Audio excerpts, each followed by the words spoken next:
Alright, I'm going to make this really cut and dry because you guys know I'm very bad at making videos. This is my review of 7 Deadly Sins Knights of Britannia before the English release. You guys will kind of know if you want to get it or not. You probably have already decided based off the gameplay. But if you're still on the fence, I'm just going to try to clear up everything right here, and I'll try to clear up everything in the comment section below as well. And it's really just about, is it worth your money? The 60 bones ahead. Alright, as of right now, I've not 100%ed the story, but I've obviously beaten the main story and done a lot of other missions as well.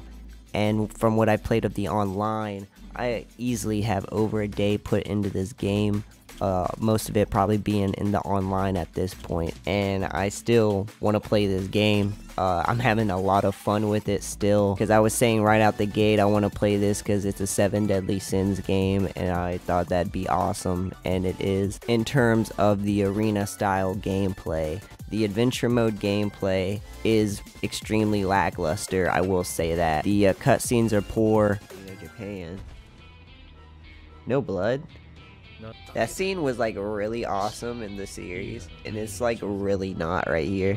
And the story was far more direct than led on by Bondi, but with that being said, it tells the story well enough for a game. It cuts corners in certain arcs for moments that may have not been seen too important, like the weird things from the Bath Dungeon arc, and almost all the Armor Giant arc, with them just putting more emphasis on Slater. Which is really fine because I'm happy he made it into the game. The story is extremely repetitive with the wave missions and the Elizabeth missions. While there's not too many of them, they are really fucking lame.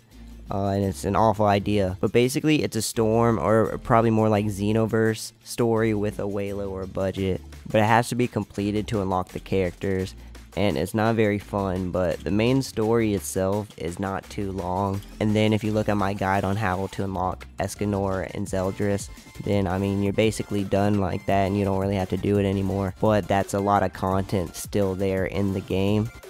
And I mean I'm gonna beat it eventually, especially because if you play it, you do get upgrades that apply to online arena matches as well. So you definitely want to have like all 3-star upgrades, even though I don't even have that yet. That's the part I really didn't notice when I was continuing the after game, because I was really just looking for Escanor and Zeldris, had no idea how much game I had left.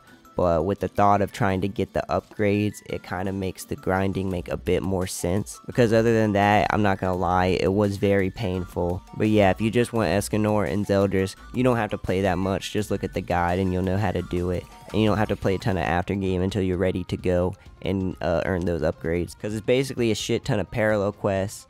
So I mean, like I said, there's a lot of content to the story, and it kept me playing long past I wanted to stop. The story wasn't absolutely worthless because it provided some challenge here and there that really helped in just learning how to play the game. We don't really know how long or how many resources Natsume had to produce this story, so I'm not going to get to critiquing them, because like I said, the gameplay is pretty fine. Like, I was pleasantly surprised. Like, there are flaws obviously in the online meta, but I mean, I just come to expect that. I think we've all come to expect that.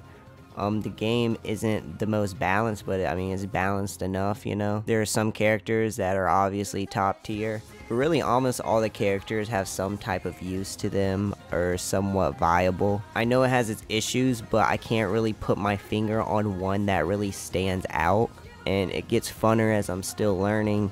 It plays like a mix between Storm and Xenoverse, with concepts from Final Fantasy Dissidia. Comparing these 4 games, Storm is probably the most mechanically sound, but Knights of Britannia easily competes with the other 3 and might even be better.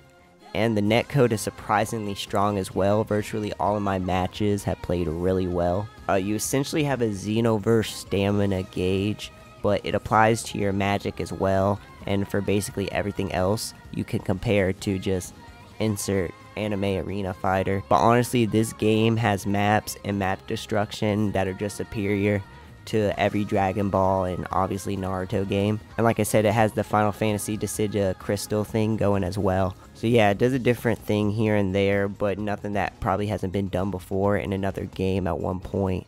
Natsume definitely has been borrowing from other games, but really the gameplay is a lot of fun. Coming from a 7 Deadly Sins fan, I really like the series, and that's the biggest reason I was excited for the game. and the appeal is, like I said, definitely online. I'd say definitely party up with a friend, game share or whatever. Is it worth the $60? In my position, where I'm not really sick of 3D anime fighters, I think this is going to be a really good year for them. And I'm surprised and happy we got a Sins game. And the online is really smooth, and the character roster is pretty straight. I'd give it an unequivocal yes. And if you're a fan, you should definitely support this game, because this is Natsume's first attempt. And for me, it runs better than a DIMPS or CC2 game.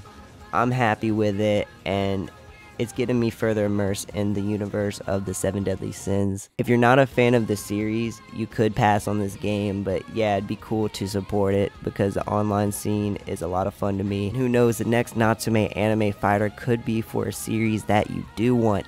And I guarantee you guys, if this was a Hunter x Hunter game, the community would be swarming this shit right now. Put your thoughts down below. I'm very curious. Do you want the game? Do you feel like it's missing something? Yeah, what are your thoughts? Let me know. So yeah, that's been the review. I thank you guys very much for watching. It's been really real. All hell God is up, and I'll talk to you in the next one. Peace.